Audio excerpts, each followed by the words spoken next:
Okay, we're back. Today we are working on a 2011 Ford F-150 Extend-A-Cab 4x4. This is a gentleman. I've had the chance to work on his truck a few times for him. The common issue with these is the front strut coil spring on the top. The bottom coil always breaks, it seems like, on every one we found. We've looked for some used ones just to save some cost, but the ones we found were broke.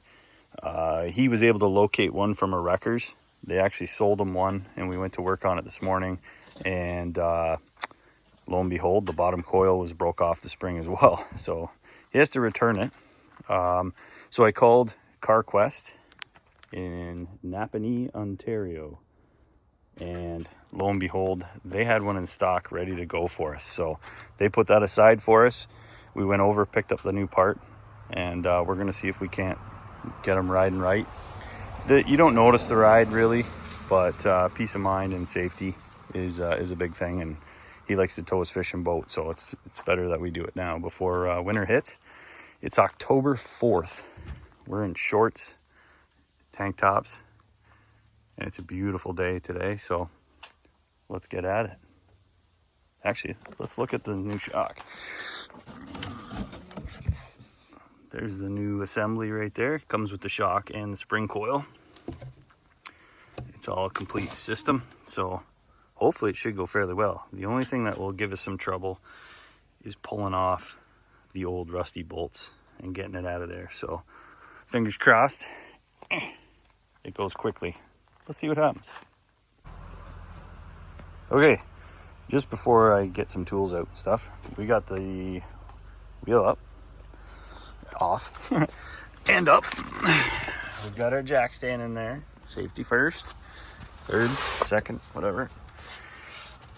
As you can see, there's our coil, and it's busted. Sometimes with broken coils, you'll get like a clicking on bumps, or you'll get a weird like foam kind of sound. But this one's pretty much jammed in place. It hasn't moved, it's not making noise, but it does change the spring rate and the pressure on the front and geometrics and stuff like that or whatever. But anyway, we got that brand new one in the box. It's gonna go in here, whether it likes it or not. Up here, there's the 3 bolts that mount to this. This is the shock assembly top that holds the spring on the shock, so do not take that one off unless you want to hear some cool sounds. These guys, these 3, I gotta get in there, is what we gotta take off. That'll loosen the top and drop it down, and then we've got that big monster of a bolt. That's probably gonna be the one that causes a bit of an issue. If you look on the new one, it has a metal sleeve inside this rubber bushing. What'll happen often is the bolt seizes inside this metal ring. You get 2 pieces of metal, rust, salt, Canada winters. It's going to be an issue. So that'll be the one that gives us trouble, I think, if it's anything. In this case, actually, you can see where we worked on this truck last time. His caliper seized up, so we got him a brand new caliper. I don't know if I still have pictures of the pads or not, but the pads super baked, so hot that when you flip the surface over, you could scratch it, and it was just like chalk. It just disintegrated. They were fairly new pads. As you can tell, the rotors weren't that old. It did get a little hot, but there's no warping, there's no scarring or anything, so we were able to save the rotor. We got him some new pads, put on a new caliper, and we looked at the flex line, the brake line. The flex line was cracked, and it was over. It didn't feel very good too, and I had a feeling it was collapsed a little bit inside. So to be safe and make sure his braking was good, we replaced the caliper, the pads, the flex line, and now it's braking like it should. So on to the next thing, which is this strut assembly, and yeah, we'll see what happens. I'm gonna go grab some tools and then we'll get at it. Okay, I was right. This bottom one is a bit of a bear. driving me crazy. I looked everywhere for my sockets, and I tell you, I couldn't find them. I don't know where they were. My buddy Jerry lives next door. He helped me out. He had a kit that I could borrow. Thank you very much. It turns out that big guy right there is a 30 mil. This side is a 27. So now we're back in the business. I did put a little heat. I used my torch, heated it up. It was ballooned with rust all around it. It was a bit of a nightmare. These guys up here, they broke free pretty good.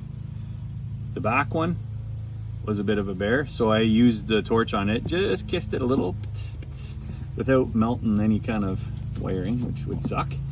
But it's broke free now, so I got that turning. So those are all loose. This guy's loose. I'm just going to back the nut off a little bit more. I'm going to try and swing on it and see if this will come out. What I'm going to do though, obviously, because there's probably a fair bit of weight on that, and to help me maneuver it, is I'm going to take my jack, stick it underneath, and that way I can maneuver it as I need be. Okay, you can see the bolt from the bottom of the shock right here. It's gonna tell us how much trouble we're in. If I hit the other side of this and this moves, it's gonna be awesome because it'll save us a lot of crap. Like I said, one of the most common things with the bottom of shocks, having that metal collar through the rubber bushing, is they seize to the bolt, and you either got to cut the bolt off of it and end up with a new bolt, which we do not have, or you get torches, you burn everything, you cut stuff. It just helps if this is going to move. So let's give that a little tap right now and see if that's going to move for us. Hopefully it does. Keep your eyes on it. Tell me what it's doing. Oh, yep, that's a good sign. It's moving free. That's what we want. I don't know if you can see that. There you go.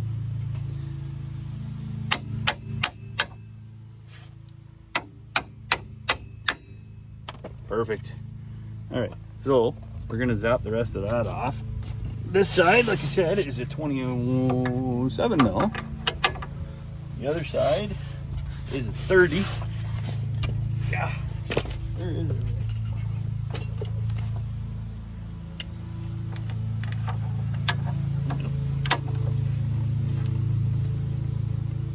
There we go. Got a ratchet on that side. We have a great big friggin' electric impact. It's not the greatest, but it does the trick. Put that. Watch your ears.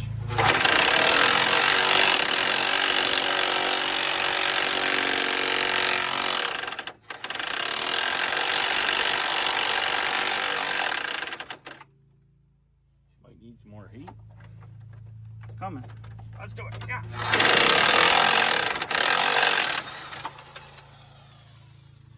Yes, sir. And there is an extremely hot nut. It's off.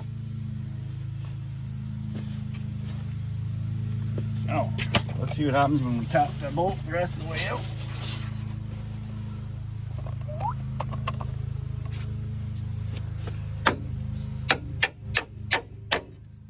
Yes.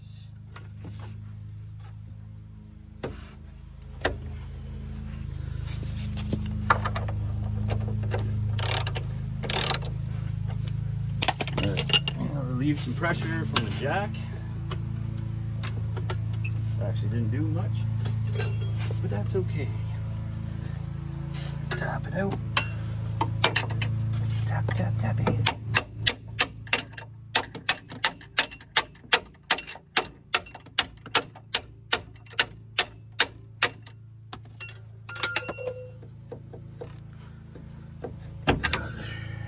Nice.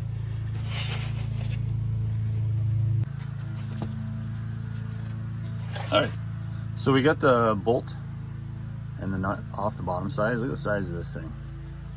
That would suck if that seized in there, but as you can tell, it's actually in pretty good shape. There's not a lot of rusting or pitting on the threads, which is good. However, I cannot get the strut out yet because it's down in the, it's like sunken into the A-arm, and I'm not gonna have enough room to move it to pull that thing out. So what I'm gonna have to do is I'm gonna undo this ball joint, the upper ball joint here off this top A-arm. That'll allow this to flip up, and then I can drop everything else down and hopefully pluck that out of there. So let's see what happens. These have a tendency to spin the shaft of this ball joint. So if you push down on it while you're doing it, it'll help hold that shaft from coming loose. And that just broke free. Put a little bit of heat to it just to help out because things are pretty rusty.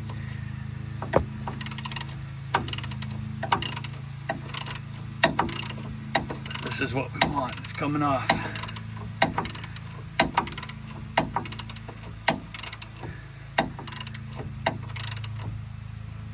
Slowing down. Oh, see that? It just popped itself up. So if I try and spin that now, it's just going to spin the shaft and not actually loosen the nut. So I still got to keep some pressure on it. Hopefully it doesn't spin on me. And it is magical. Well, when in doubt, put some more heat. Again, careful not to burn anything to do with that new flex line we just put on, or the ABS wire. I'm not too worried about that old spring. It's coming out.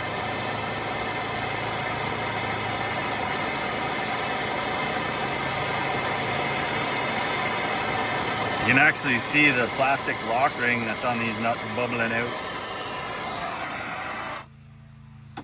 That's fine. That's fine.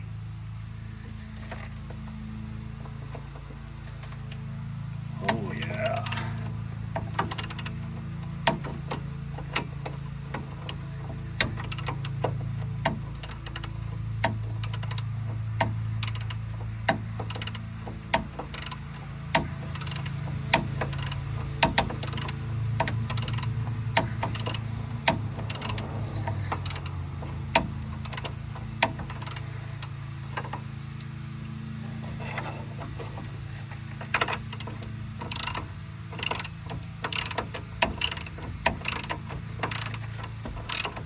There, it just started to spin the shaft again, so it cooled down just enough. Let's heat her again.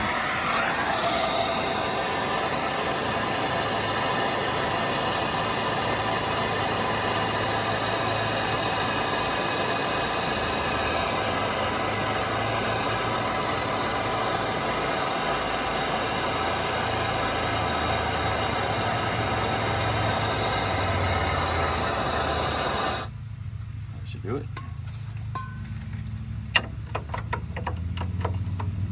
Yep, it's crazy what a little heat will do.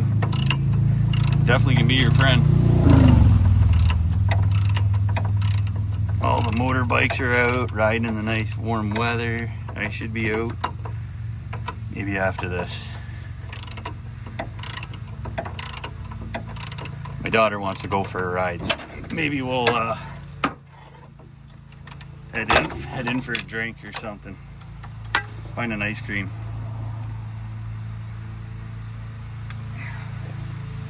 All right, so that's off.